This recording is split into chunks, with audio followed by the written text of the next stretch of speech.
So hey guys, Abhay has already given the introduction about me, and I will just tell you about myself in a very specific manner, like very brief introduction we can have.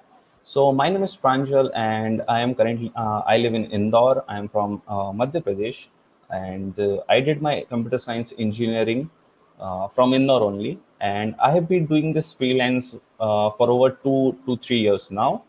So it's a great honor for me to talk about my freelance journey and to teach you like how to get clients and how you can also start your freelance journey. So yeah, so I started my freelance journey around 2 years back when I was in college, and the main purpose for going to the freelance was just to explore more opportunities, and basically it was just to earn money. So yeah, so that was about me.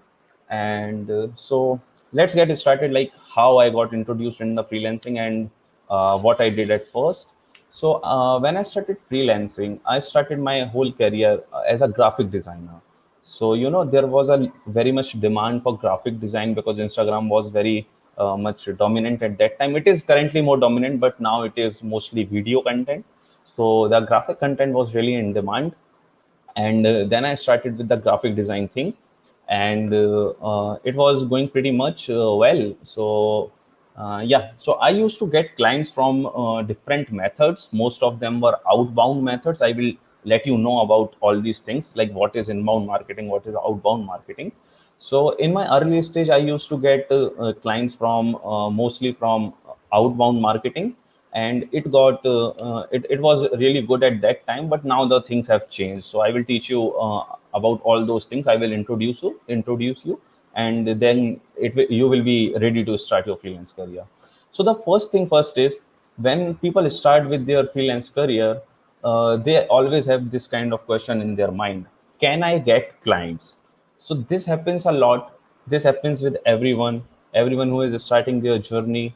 They really get confused. They see other freelancers who are doing really good. They see people who are making six figures doing freelancing, and then they get into the self doubt, like, can I get clients? So the answer is yes, you can get clients. And I will just show you this funny meme. And so yeah, you get a new client, everyone's get a new client. So the thing is, even if you are a beginner or you're just starting out, you can get clients. There is no issue with getting clients. There are plenty of clients in the market, and everyone can get clients. You just have to do the right things to get the clients. So if we discuss about more this thing, like, if I have to give you confidence, like why you can get clients, we can just see the some stats, like why you can get clients. So the first thing is, the market is big enough. If you consider me and if you consider my advice, I have when I was starting, I used to think, like, there are so many small businesses, and or there are so less small businesses that need a website. There were not many agencies that needed a website. So I was very skeptical if I ever get clients or if I ever get work. But now I have realized 3 years down the line, the market is plenty big enough. It is like, it is too big for any company to capture. No one can capture the freelance market. Let it be the website development, let it be the web development, let it be the graphic design, content writing, or any other else thing that you do. It is plenty of big market. So then there is one question that I would like to ask you guys, like, do you know how many companies are there? So there are around 12 to 15 lakhs registered company only in India, and these are registered company. And we talk about registration. So the thing is, 90% of businesses in India are not registered. I mean, it is not it is not 90%, but yeah, at least 50% businesses are not registered. So you can get the idea how big the market is. And in US, there are 32 million businesses that are registered. So you can get the idea, like, how big the market is. 32 million businesses in US and 1.2 to 1.5 million businesses in India. That is too big of the market. No one can capture it. So you can think of this as, like, take an example of any automobile manufacturer. If you think from the perspective of Audi, or Mercedes or Maruti or Hyundai, they all are in the same market. They all are in the same market of automobile. But everyone has their client. When the sales for Audi rises up, the sales of Maruti doesn't go down. Why this happens? Because the market is already big enough and the market is segmented. So suppose I will tell you with an example. So suppose you are a web developer. Okay, I am a web developer, so I will take all the examples as a web developer. You can choose the example, change the example according to your need. Okay, let's assume I am a web developer and I am developing websites for people here in Indore or India. Okay. Now there is some other person. Take the example of Ren Segal or any other very famous designer who is sitting in some other foreign country. Take USA for the example, and they are building website for customers over there. Now, do you really think that we are in the same field, right? We do the same kind of work. We are in the same industry. Do you really think I have any competition with that guy or that guy have any competition with me? It is very hard for me to capture their market, and it is pretty much impossible for them to capture my market. The thing is, they cannot come to India and capture the Indian market because Indian market is totally different. And same is with me. Like, I cannot capture the US market. I cannot snatch their client, because their business strategy is different and the market is different. So everyone can have clients. You don't have to self doubt yourself like, can I have a client because someone is doing better than me? Yes, everyone can have clients. The second reason is you are unique. Okay, so everyone has different tastes. Someone will always like you. This is the same case. This is just like a matrimonial kind of case. You can take the example. Everyone in the everyone in the world gets married almost. So you can take the example, like, there are clients who will definitely like you, and there are some clients who will not like you, who like some other kind of thing. So someone will always hire you because you are different, you are unique, and they are just searching for the person like you, and you will be the perfect match. The other reason is it's growing. The market is growing, the freelance economy is growing, the gig economy is growing, and the tech is also growing. So if you are a content writer, the demand is huge. If you are a web designer, the demand is huge. Now every business in India, every business in US needs a website. Who is going to fulfill that demand? The gig economy, the freelancers, the people who do this work on the freelance, because TCS is not going to take the website market. Their market is totally different. So no matter how big TCS is, TCS is never going to make the website for a salon or for a business in Indore or in Delhi, in Mumbai. TCS is not going to make their website because they are in the different market. So it's like, the gig economy is growing. People need freelancers because they give one-to-one services. They are cheap. They give right suggestion. So the freelance economy is always going to boom, and you can also get clients. There is no issue. Now the fourth reason is no one can handle more than 10 clients. This is the truth. Like, when you are starting out, you will get confused. Like, you will get confused if I can handle multiple client, and you will be like, yeah, if I grow a team of 10 to 20 people, I can handle multiple clients. But that is not true. You cannot handle more than 10 clients even if you have a team. Okay, so when I started freelancing, I was alone, but now I have a team. I work with a team at the Brandwick, and we are a team of 6 to 7 people, and we are handling more than 10 clients as of now. But that is not sustainable way. So we have handled more than 10 clients.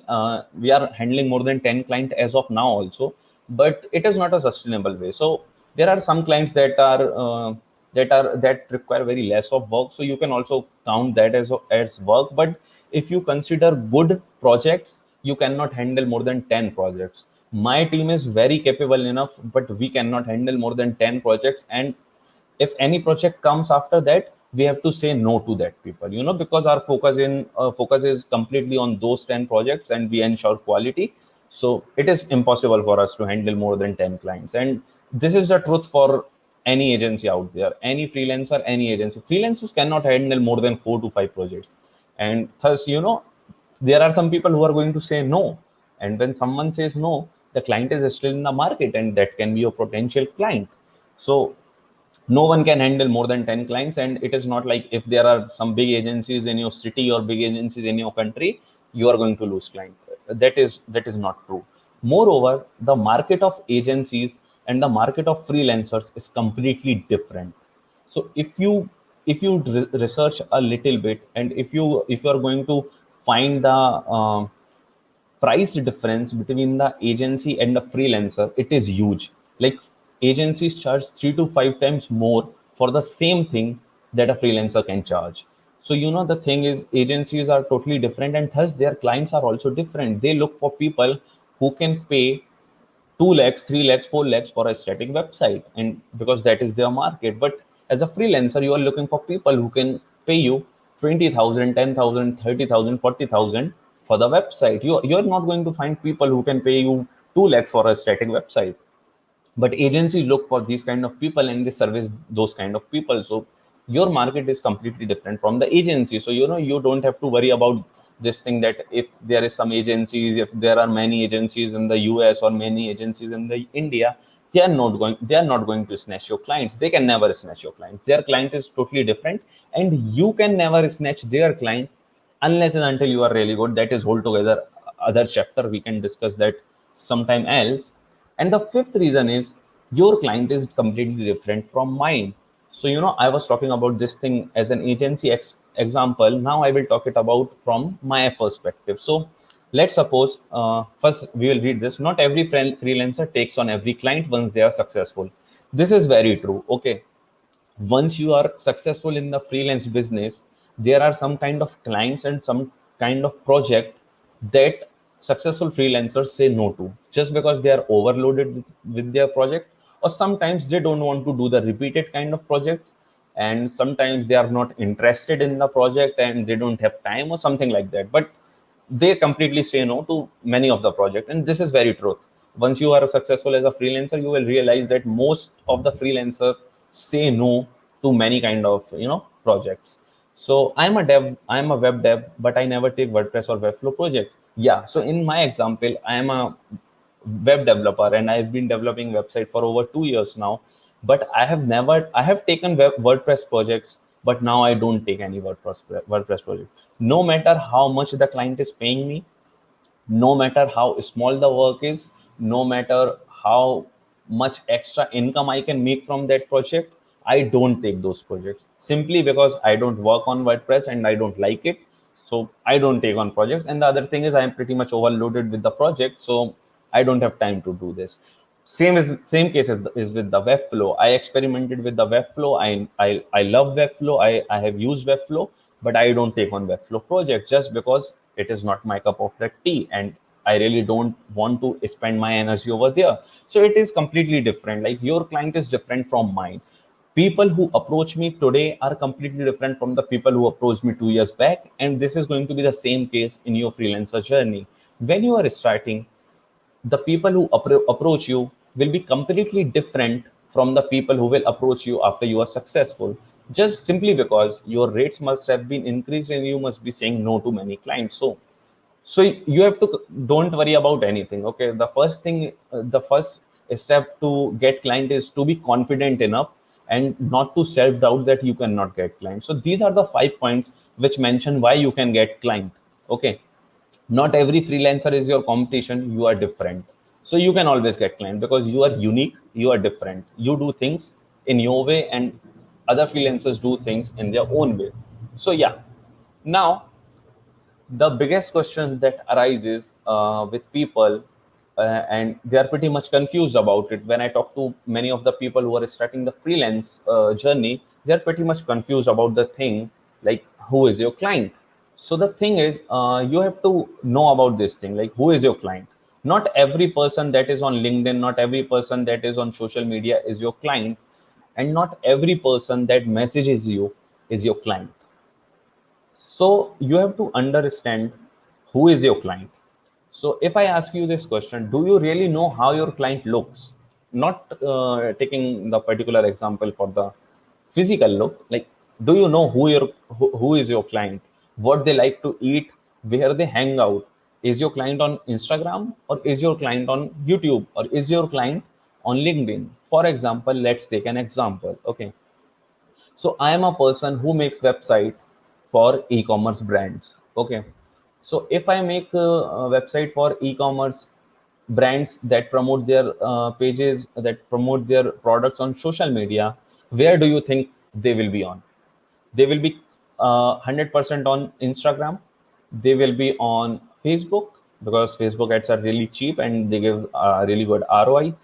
They might not be on the Twitter. They can be on Twitter, but it is not true. They might not be on the YouTube. So if I am a person who makes a jewelry website or makes e-commerce website for apparel brands, I am sure they are 100% on Instagram, because if you see on Instagram there are more than 800 million businesses, and they pretty much need e-commerce websites because they are selling through social media. But if you take my another example of, if I build a website for consultancies, so like suppose consultancies are the big agencies kind of thing. So if I make website for corporate organization, where do you think the CEO of that particular brand or the CEO of that particular company hang out or spend their time? They will not be on social media. They can be on Instagram, but I'm not sure if they are going to follow me or read my message. But they are surely on LinkedIn because they are CEO, they are into corporate culture, they are on LinkedIn. They can be on Twitter also. They are not going to be on YouTube. They are not going to be on the Snapchat. So it is waste of time to search for people there. They are going to be on LinkedIn because they are from corporate world. So you have to find out who your client is. Okay. When you have this idea of who your client is, what he does, and where on which platform you can find him, you can always get this. You can always get this idea of how to find the client. Now, uh, now let's see how you can make the. Let's do this small kind of exercise that I designed. Okay, so suppose you are a web developer. Now you see these four profiles. You have this four person in your prospect list or in your hunting list, and now you have to think who might be your future client. So we have Jessica. She is a marketer, and she has this bio like 2 million generated for businesses through social media presence. Then we have Peter. He is a author and he is a blogger. Maybe he has written some website blogs on his website, and he is best-selling New York Times author. And then there is Anna Newman. She is an influencer. She is dancer, singer, and she has 4 million followers on TikTok, which is pretty much big deal if they are like celebrity. Then we have Jessica Thompson. She is CEO at some consulting firm, and she has worked with Fortune 500 companies. Now you have to find out who among all these people who can be your potential client. So I will tell you who can be your potential client and why. If we rule out the possibility, Anna Newman can be your client. She might be needing a website, she might be needing an app for her dance class or something, but the possibility is very, very, very low. She has already 4 million people on TikTok. She is going to miss out your message. She is not going to check out your DM. She is not going to share her number, so it is pretty much impossible to reach out to her, and it is pretty much impossible to ask her to get her a website, because her business totally depends on the Instagram or TikTok. She doesn't need a website. Then, so she is not your client. She can be your client, but it is totally waste of time if you approach her. Then there is Peter. He is author, he is blogger, so he needs a blogging website, of course. He has a already WordPress website, so he can be a potential client. Okay, there is no harm in reaching out to him because he has already a WordPress website. And if you are a WordPress developer, then he is going to be your client. If you are a app developer, he might not be your client because he doesn't need an app. But yeah, if you're a WordPress developer, if you are a Webflow developer, or if you are a HTML CSS developer, he is going to be your client because you can ask him that you can improve his website or give him a new website or redesign his website. So he can be your potential client. Then there is Jessica Thompson. She is a marketer. She doesn't, maybe she has her own website, but she doesn't need her website. So do you think she will be a good choice for you to reach out? Definitely. I will tell you why. This comes under my collaborative approach that I will teach you about in the next 20 minutes. So the the collaborative approach says you have to collaborate with people who are from the complementary industry. Okay, so if a business is on social media, they are doing their social media sales and social media presence through Jessica.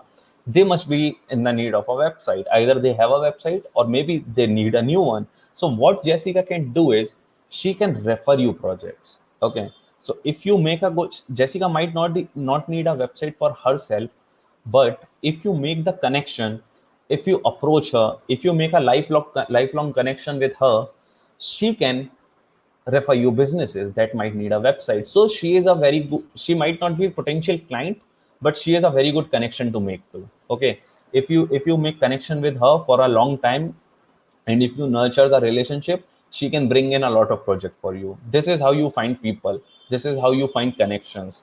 And then there is okay, the name is same, but there is this Jessica who is CEO at Enprice Consulting. She might need a website, she might not need a website. So there is, if you are a beginner, she is not going to be a client. Okay, it is a waste of time to approach Jessica Thompson, this one, the last person.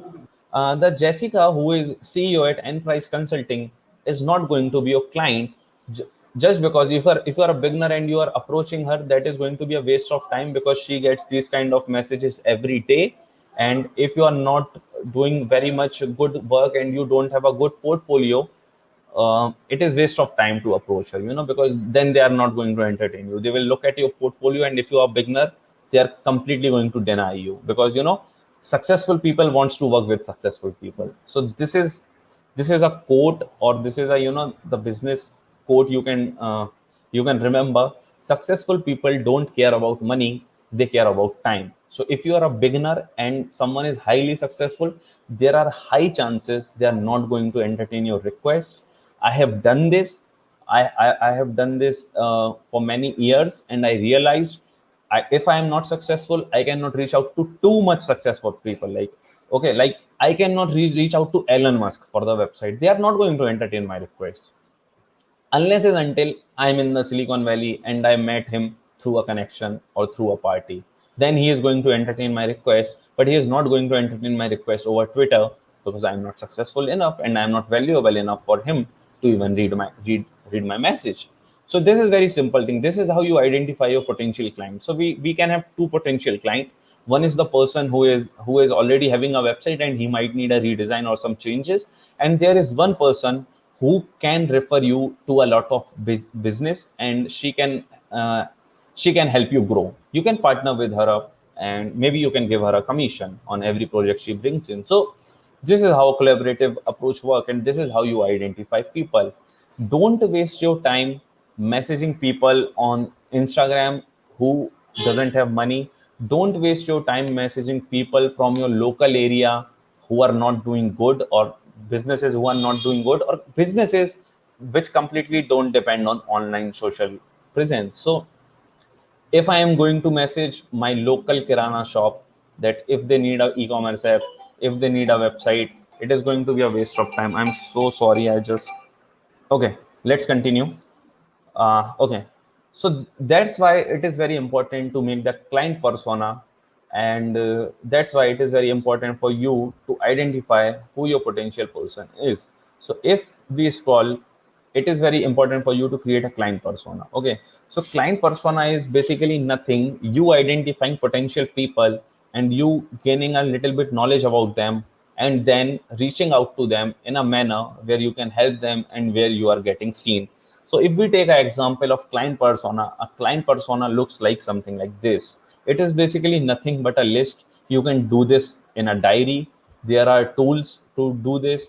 There are some websites where you can do this. There are some Chrome extension where you can collect their email and their information. So you can use anything you like. You can just save them on the WhatsApp, anything you like.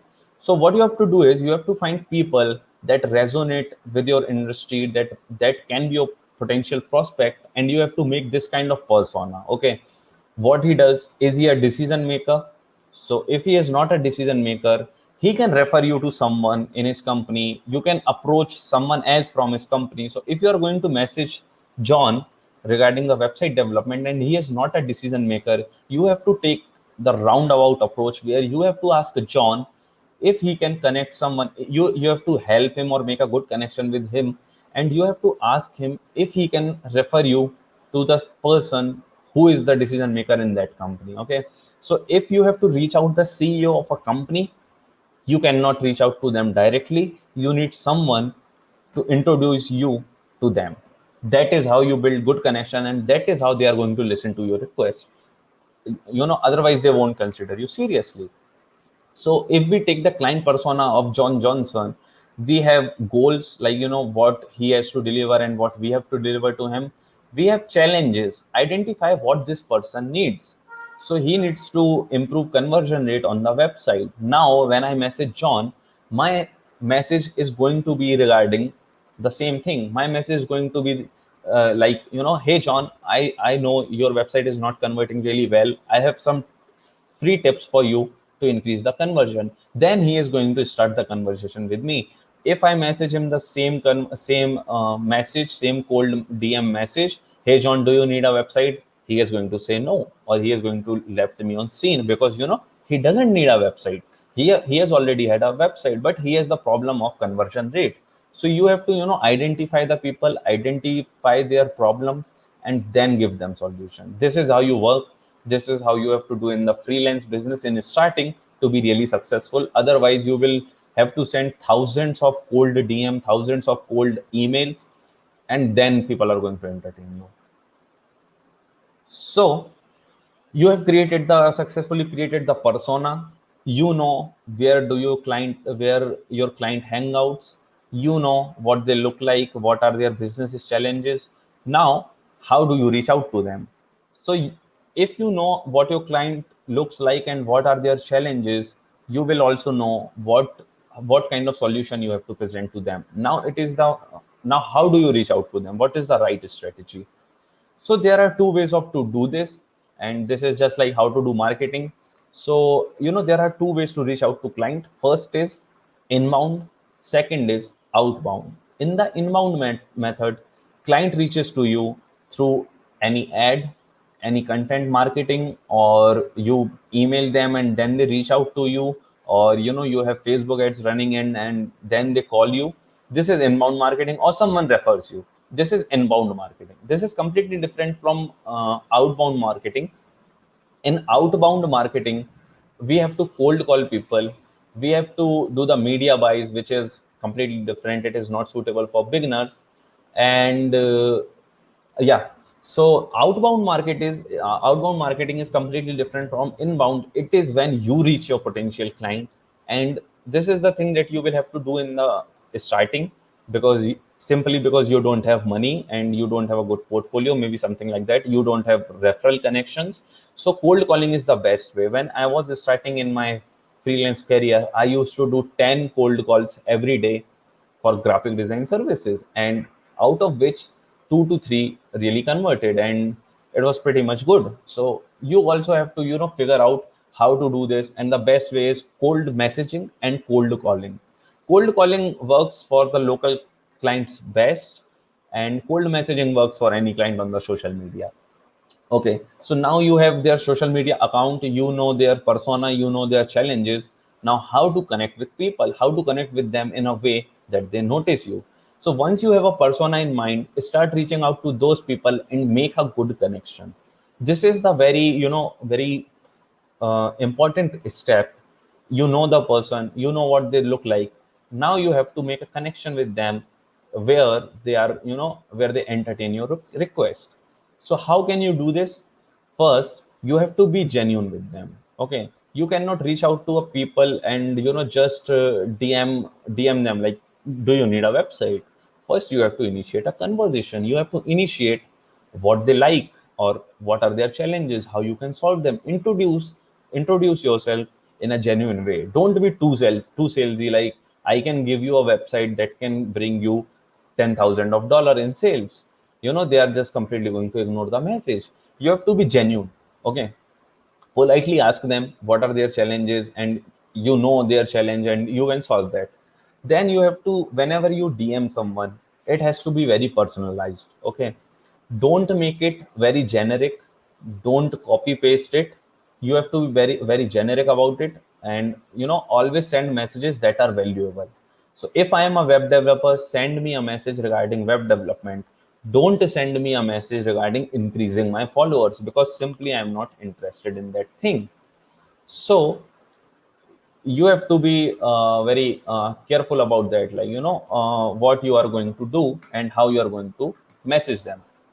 Then we have like and share. So when your social media is ready, you have to share things that are valuable to your client. Okay, don't share a post about anything which is not relatable to you, to people from your industry, to people in your audience, or to your clients. Okay, don't share memes. Memes on LinkedIn doesn't work. Okay, memes on Twitter can work, memes on Instagram can work, but don't share memes on LinkedIn. It doesn't work. It is not going to get you any client. Okay, now the other thing is, leave comment. So what kind of comments do you have to leave? If you go to LinkedIn, there are some auto created comment, like auto suggestions. Don't use them. Read the post first, leave a valuable comment, or if you don't have any valuable comment, leave the honest comment. Okay, so if someone is sharing a journey about their freelance career, you can share a comment about your thoughts and about whatever you like about them. Okay, it doesn't have to be too boring, or it doesn't have to be too cheesy. Be honest about it. People like honesty. Okay, this is the first thing in freelancing, that if you know, it will take you to great heights. People really appreciate honesty. If you are honest, people are going to pay you more money.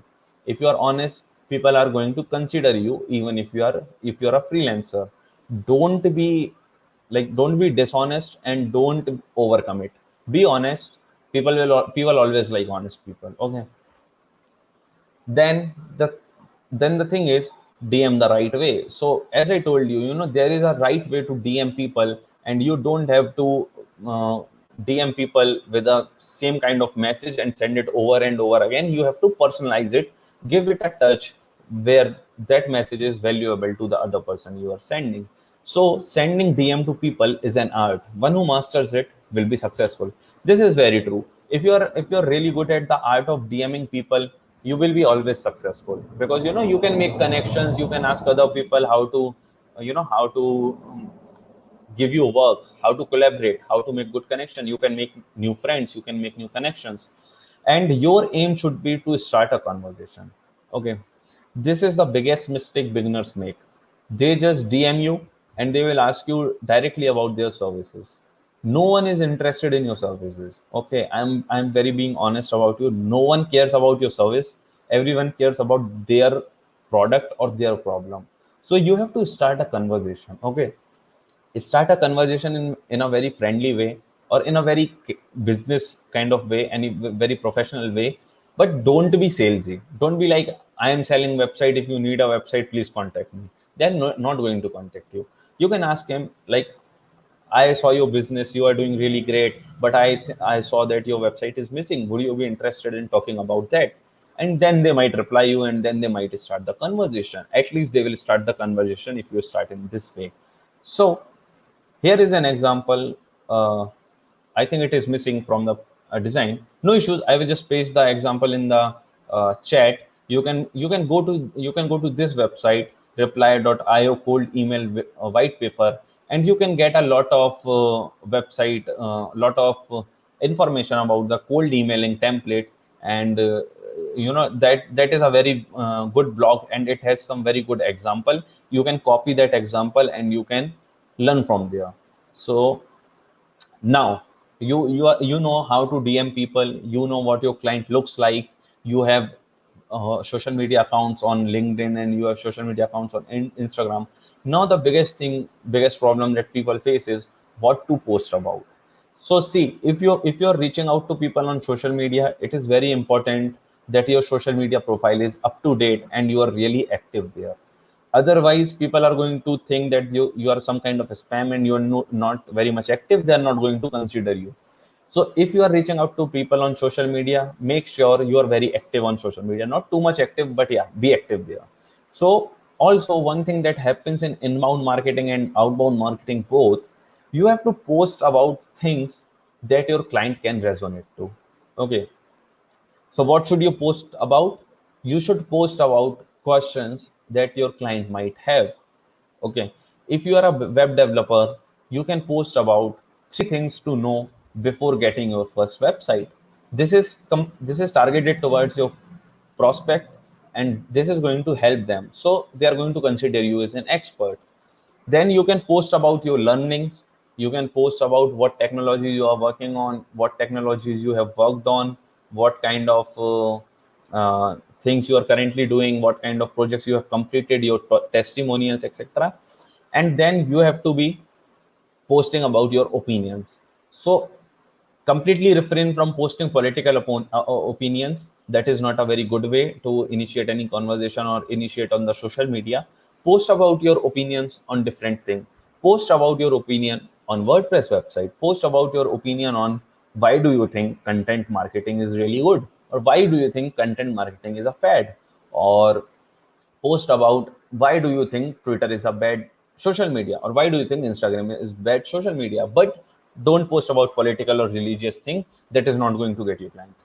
Then be original, be you. This is the biggest step that people miss when they start with their online journey. When I started my online journey, I used to post a lot of content that was not from my thoughts, but it was designed in a way to get more likes. And ultimately, I realized this is not the right way to do it. And I'm not very much active on social media right now, but I post sometimes about on LinkedIn, and I make sure whatever I write on LinkedIn, I write just once a week. But I believe whatever I write on LinkedIn is completely original content, and it is from my mind and it is from my heart. So whatever I post on LinkedIn is my personal opinion, and I think it in a way, but it is not targeted to anyone. But yeah, it is my opinion. This is very important, because now people can consider you as a real human being, and they can learn about you. So, okay, so it creates an image. So this is all about creating an image. Don't create a fake image. People notice fake image very soon. Now, the fifth point is, don't run behind the likes. If you're a freelancer and you are posting content on the social media, you have to make sure you don't run behind likes, because the truth is, you are not going to get many likes in the starting. And there's a truth. Okay, when you are starting, you don't get likes. And if you take the LinkedIn particularly an example, you are never going to get likes as much as content writers do there, because their whole game is to write content. Okay, you cannot write a better post than a content writer. They are always going to get more likes. So if you run behind likes, you will be very demotivated that you wrote such a good content and it got only 10 likes, where someone posted about eating an ice cream and they are a content writer and they got 500 likes. Because the whole job of content writer is to write content, and they're always going to be good at it. So don't run behind likes, don't get upset, don't get demotivated. Your goal is to post about your image, post about your opinions, and not about getting likes. Okay, now there is one more thing. uh, if I go here, yeah, it's time for a show. Okay, so now you are posting on social media. Now you are very much active on social media. You have your client persona, you have your DM strategy, you have DM examples and post setup. Now it is time for a show. You have to show them something. Okay, so you are a brand. Okay, if you are a freelancer, you are your personal brand, and your portfolio website is your visiting cards. It's 2021. Stop sending people links, stop sending people PDF, stop sending people a WhatsApp message. It is 2021, and you have to have your portfolio website. Especially if you are a developer, first consider making your website and then start messaging people. Okay, because a lot of people approaches me, and sometimes they send me 10 link for the portfolio, their portfolio work. They send me their GitHub link. To be honest, I'm very busy and I'm not going to entertain your GitHub code. I don't have simply time to read your GitHub code line by line and understand if you are a good developer. You have to show me something, and they say a picture is worth 1,000 words. So you don't have to write whole resume. stop sending resume. If you are a freelancer, you don't have to send resume. You have to send your portfolio work. Either let it be a PDF, or it is very much good if you have a website.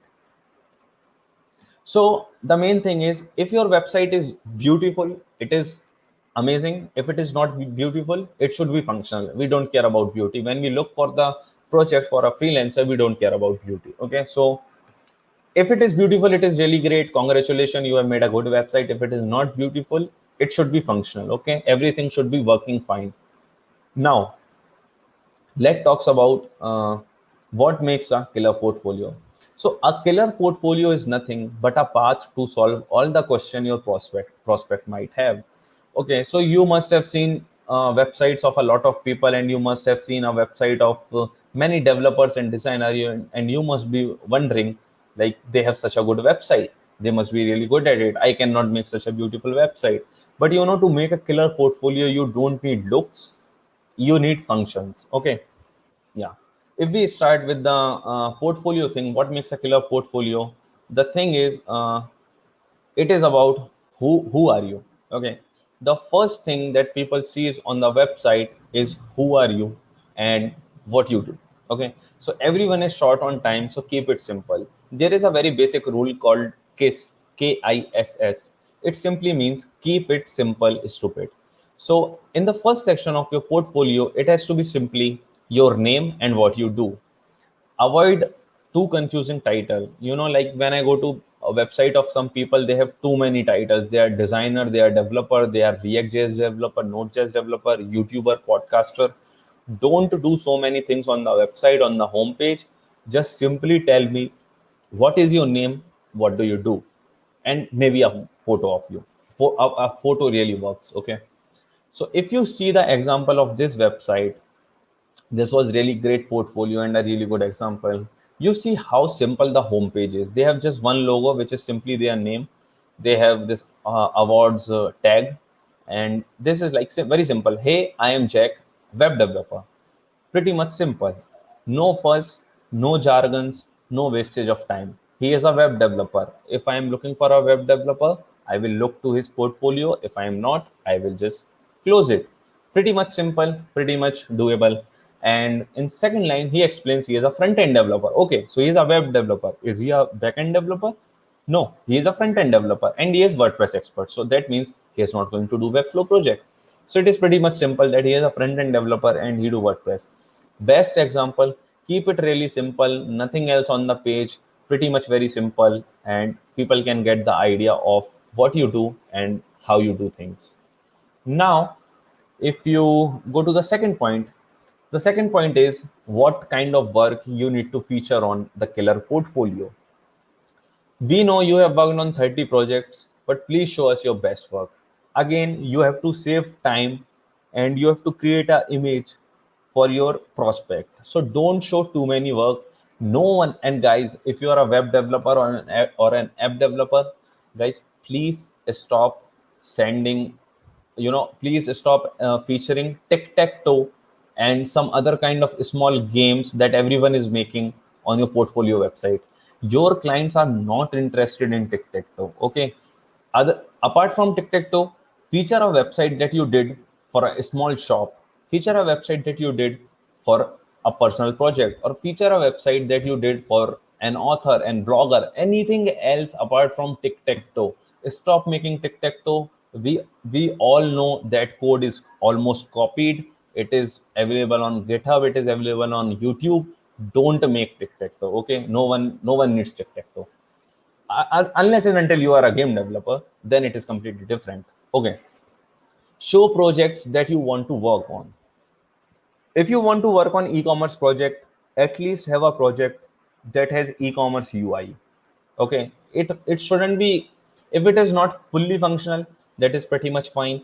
If it is not working, if it is not have payment gateway, that is pretty much fine. You have to show the work that you kind of want to work on. If I want to work on e-commerce project, I will show e-commerce project in my portfolio. It will help my prospect to close because they will think they can relate and they will be closed. Okay, now, see, there is an example of a website that I took. He has featured selected work. Okay, so he is a awards winning web designer. He has done over hundreds of projects, but he has featured only 4 projects. I have took this screenshot, and he has done only 4 projects on the portfolio website. So this is very important to know that not every project that you do should be featured. Feature max to max 5 or 6 project. Feature good project. Don't feature personal project. If you're a beginner, you can feature personal project, but make sure they are functional. Okay, make a website for your business. Make a website for your neighbor. Make a website for a hotel in your city. Maybe you have to do it for free, but do something which is relatable, which is real. Okay, don't make tic-tac-toe, don't make Amazon clone. And one more tips for developers out there: please stop making clones from Clever Kazi's video. Okay, I have seen this Amazon clone and Netflix clone and Hulu clone on so many freelance projects that it just pisses off me now. Stop having that clone from Clever Kazi video. We all know every other freelancer have that Netflix portfolio in their a Netflix clone in their portfolio, and it is very much disturbing. Don't do that. Make something else. Make your own kind of UI for a project. Don't make Netflix clone. Make something else. For videos like a TikTok clone, but for movies or something like that. But don't make project from Clever Kazi video. They are good for learning, but they are not good for portfolio because every other person is having them. Okay. Now, when someone lands on your portfolio website, the very important thing to do is build a trust. Anyone lands on your website should trust you with their money. Okay, the prospect is going to pay you 10,000, 20,000, 15,000, 50,000, 60,000, 1 lakh rupees. So you have to build trust. Are you trustworthy? Can they trust you with their money? Can they trust you to make the 50% advance? How do you do this? By building trust. Now there are many other examples how you can build trust. The best way is show testimonials, client logos, blog, and your photos. There are 100 other freelancers. Okay, they all are doing projects. How you can stand out? You can have testimonials from people that you have worked with, and you have your client logos. This truly emphasizes that you are trustworthy, you have worked with other businesses. This is a very basic example of a testimonial that you can get. And it doesn't have to be very fancy, just it has to be very honest, and it has to come up with a person who you have worked with. Now move on to the last thing. This is very much important, and the example is from my own personal website. Never leave your prospect hanging in the middle. Give them a CTA to take some action and book a call meeting with you. So if you see my website, I have this CTA at last. What many people do is they miss a footer, they don't have any CTA, and they don't have any contact information on their website. It is very much hard if you are not leaving a CTA. Leave any CTA, like follow me on social media or say hi or anything, but it has to be a CTA. Okay. Now, the bonus tip is write blogs. Writing blogs on your website about your target industry will make you stand out by portraying you as an expert. So, if you are a web developer, you have to write blogs about web development. This will help your client consider you as an expert because you are writing about that stuff. So, you must be very intelligent about that stuff and you must be really good in it because you are writing blogs about it. See this example again from the Jack's website. They have written the blog about the best web developer question and answers. They have written a blog about website design, how to start. This is completely target to their prospect. Someone landing on their website might need a website design, and they have written a blog about it, how to start about website design. And looking for a WordPress expert, they have a blog about it, top things to see. This portrays them as an expert, and this helps them to get clients. See this blog. This is pretty much recommended blog. How much does a WordPress website cost? Every prospect that is landing on this website is going to have the same doubt: how much does a website cost? And he is writing about it in a blog. So you have to write blog to increase the odds of hiring. Now, This was about the portfolio. You have done the portfolio, you have clients in your mind, and you know now there is one more approach that can really help you with getting the client, and this is the best approach that I have done in my career. This is the best approach that I use on daily basis, and this really helped me get a lot of clients and a lot of projects without even doing the struggle. So what this collaborate approach simply means, this simply means that you have to find people from your industry who are already doing better, and you have to work with them. For example, if you are a web developer and if you know someone in India or US who is also a web developer and they are pretty much successful, you have to reach out to them. Instead of reaching out to their client, reach out to that person. Why? It helps with two things. They are always going to have work for you. Okay, so if you are good, they will recommend you work, they will refer you clients also at some point of time. The other thing is, you don't have to do the whole thing of scratch from scratch of finding clients. You can find the client with their help, and you can find the business from their help. So this is what collaborative approach means. And see, when I was starting, I used to thought that every other freelancer in the market, every other web developer is my competition. This is not true. My client is completely different from your client. My market is completely different from your market. So what you can do is, you cannot see, I will be very honest, you cannot snatch my clients. Why? Because of my service, because of my market, because my approach is different. You cannot snatch my client. Even if you work for less, even if you do the work for half the money that I do, you cannot convert my client because they are already converted by me and they're completely different from your market. What you can do is, you can approach me and you can collaborate with me. So if I have, suppose I have three websites, okay, now I cannot take the fourth website, but I have a client who needs a fourth website.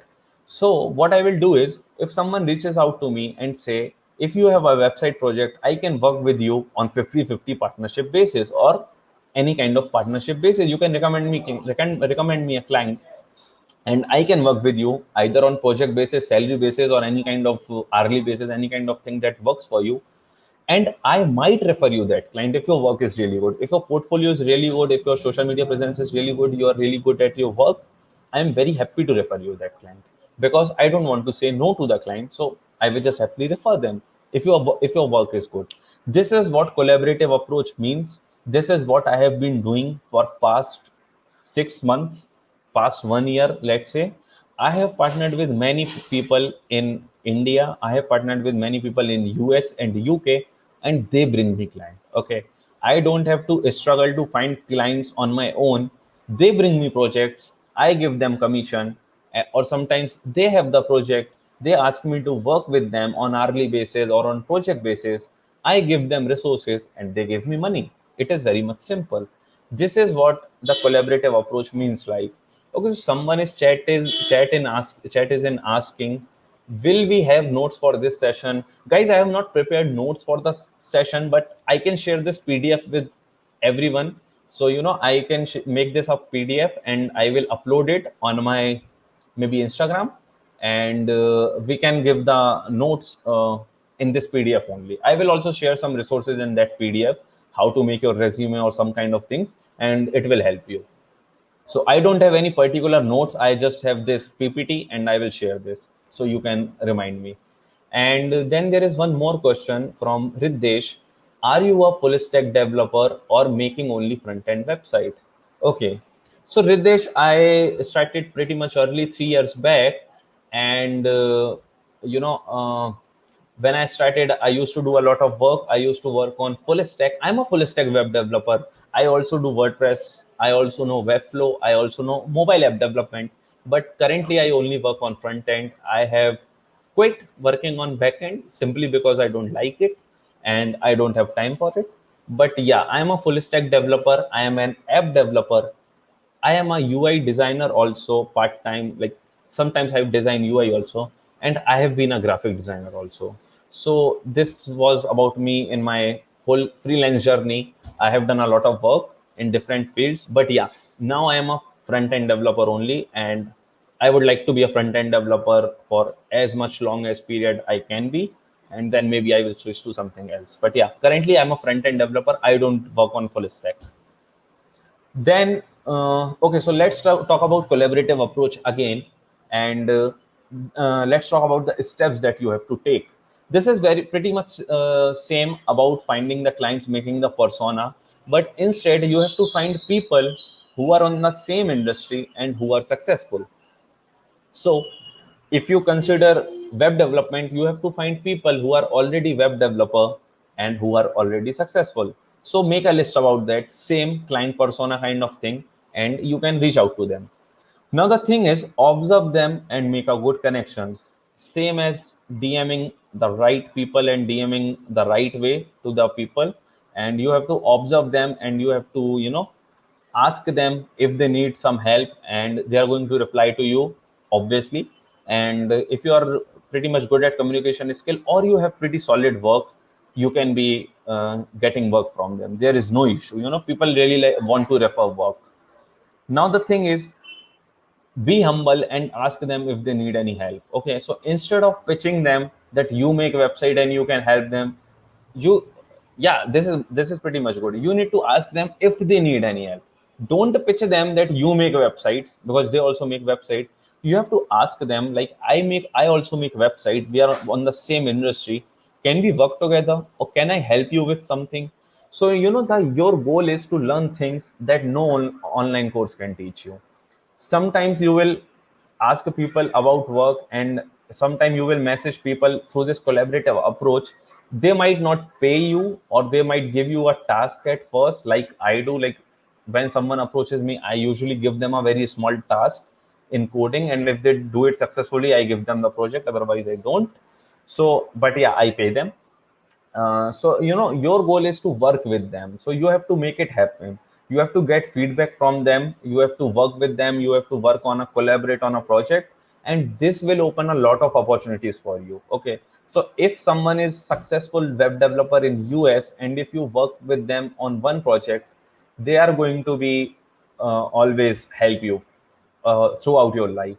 So be humble and ask for help. Be very genuine. Okay. Now, there is one more thing, give before asking. This works for every person. This might not seem right for some people, but eventually you will have to work for free in starting. And this is the hard truth. I also work for free. My colleagues who are working with me also work for free for some people, some celebrities, or some really good, successful people, because the whole goal was to get noticed and make a good connection. So, yeah, you might have to work for free, but that is completely on your conscience. I really don't want to debate on that project. But if I get an opportunity to work with Chris Do, some people might be knowing Chris Do. He is like one of the biggest designer. So if I get an opportunity to work with Chris Do for free, even for 6 months, I will work for free for him right away, just because of the learnings that I'm going to get, just because of the meaningful conversations that I'm going to have with that person. I'm going to observe him, I'm going to learn things from him. So yeah, if you get an opportunity like this, don't miss it, just grab it. Okay, because the learnings that you will get will last for life. Then one more thing, many people approach me, and sometimes I approach many people, and I have figured it out that if you are approaching someone with this method and everything goes fine and they are ready to give you some work, be very very honest. Okay, so when I used to message someone through this collaborative approach, sometimes it happens that they really like my work, and they ask me if I can do an app, or if I can do game development. Initially, I have said yes, just for the projects to get in, but I was not able to deliver it. So, and this happened with me also. I have given some people projects, and at the last, they say they couldn't do it because they're not good at it. So, if you are reaching out to other people who are successful in their work, and if you're asking for the referral or work, be very honest about about your capabilities. Why? Because you don't want to miss the commitment, you don't want to miss the deadline, and don't do anything that can make them look bad. Okay, so what happens if someone is referring you work, or if someone is outsourcing you work? If you if you do anything bad, it is them who is going to face the client. Okay, you have taken the upfront fees, they have paid you, but if something breaks and if something doesn't work out, it is that person whose image is on the edge. So you don't want them to look bad, because it is going to harm the relationship forever. So be very honest about your capabilities, be very very honest about the things that you want to, that you can work. So yeah, there was one more. This was the collaboration approach, and this also works with the retainer. So the retainer approach and the complementary skill approach are pretty much same. How you can earn $1,000 with complementary skill. I haven't prepared the content for it, because when I was making it, I realized that this session is for pretty much beginners, so that won't work for you. That is like the retainer approach, how you can retain clients, but in the initial stage you cannot retain clients. But I will tell you in the brief what that means. The retainer approach simply means you have to offer a service which you can offer them every month. So suppose if you are a web developer, you can offer SEO service. Why? Because a person needs website once in a lifetime, or once in a year, or once or twice a year, or something like that. They won't be needing website every 3 months, but they need SEO every month. So you need to have some skill, you need to have something in your arsenal which you can use as a retainer approach. Because if you want to get rich, you want to have retainer client, but that is altogether a different story. It is for people who are very good at in their freelance career, and they want to retain clients now. They don't want new clients, they want to retain clients. So it is completely different from beginners. And the other approach, the complementary skill approach, it is same for retainer skill. It is simply like, if you are a web designer, give them the social media design option also. How what can it do for you? Suppose if someone comes to you and they say they need a website, and you pitch them $1,000 for a website design, and they agree with you. Now what you have to do is, once a website is done and they are pretty much happy, instead of parting your ways forever, offer them one more service. What you can do is, you can simply say, like, hey Gary, I noticed we worked on the website and you are pretty much happy. I noticed that your Instagram can be improved. Would you like to work with me on that also? And if you have done a good work and they are looking for someone, they are definitely going to work with you, and then you can charge another $300, $500 for that. So this is how the complementary skill work. Okay, I was a web developer, and when I was a designer, so I offered them Instagram services. So this is how the complementary skill work. But it is not for beginners. Don't do it, because you have to learn one more skill and keep clients for that also, and you might be very much stuck with the work. If you want, you can do it, it depends on you. But yeah, the retainer approach won't work for you in the starting. First, your goal should be to at least get 10 clients, work on the project, and then have a stable pipeline for the client. Building the pipeline is pretty much important, then you can have the retainer. For example, now I have some retainer client on maintenance. Now I have some retainer client on hosting services. Now I have some retainer client who always ask me to improve their existing website. So this is how you get retainer clients. Instead of finding new client every month, you work on the previous client and they give you some money for that. So this is how that works. And this was the like final slide. And I would like to end my session here, and I think we can do a Q&A kind of thing. So if you guys have any questions, you can ask me.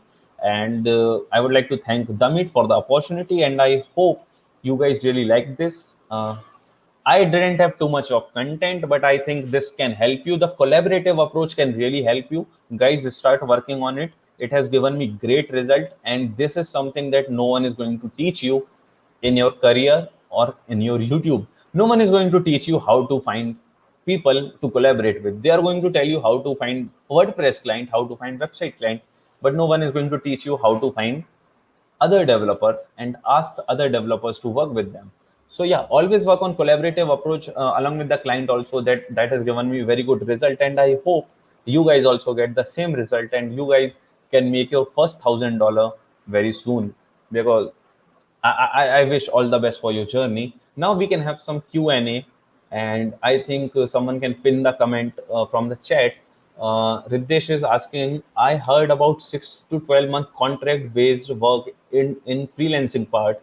Would you explain if you know about it? Okay, okay. So I think Riddesh is asking about the contract basis work that mainly happens with the agencies and other freelancers. So this happens in the collaborative approach. Sometimes they will ask you to sign a contract on the 6 month basis if the project is too long. So yeah. So Siddesh, what happens is when you approach someone who have a pretty much large project and the project structure is too big to be completed in one go, they will ask you to to be on the retainer basis, to be on the contract basis, and then they ask you to sign this contract. So what happens, this works in India also, but it pretty much works in USA a lot. So if you are asking a developer to work with you, and if you are asking a developer that you want to work with them, there are high chances they are going to ask you, if the relation is good and you have worked on one to previous project, there are high chances they will give you this offer. Okay, so if you approach a developer in US, there are high chances they will ask you to sign a contract for 2 or 3 months. This has happened with me also, and I think this is good. There is pretty much, if the contract is really good, read all the terms and condition very well. If there are some issues, you can contact them, and you can contact a lawyer also, or some your CA friend or lawyer friend, to ask to read the contract properly, and don't sign on anything which you think is going to cause problems for you. If the contract is for 6 months, make sure the person you are signing with contract is a really really good person, because you will find a lot of bad client in the process, you will find a lot of good client in the process. And if you are going to sign a contract for 6 months with a bad client, that money won't be worth to you, that will be the waste of time and waste of money. So make sure if you are signing contract for 6 months, it is with a very good person, the person is really good in the nature. Even if the work is not too much high paying, make sure the person is really good. And then we have one more comment. What technologies do you use for building website? Okay, so Anant Rai, I use mainly HTML CSS for the static website.